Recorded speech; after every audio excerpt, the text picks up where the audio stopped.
Alright, just another quick video. I'm in the middle of an installation for a client, and they've been and bought some lamps which weren't on my spec list.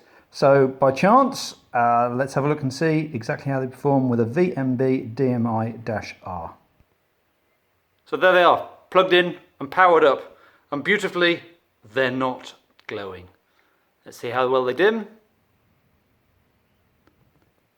Okay, bit of a flicker, it's perceivable to the camera but certainly not to the human eye. Take it down to 50%, 25%, and then off. I haven't worked out what the minimum dim level is, so let's bring it up to 25%.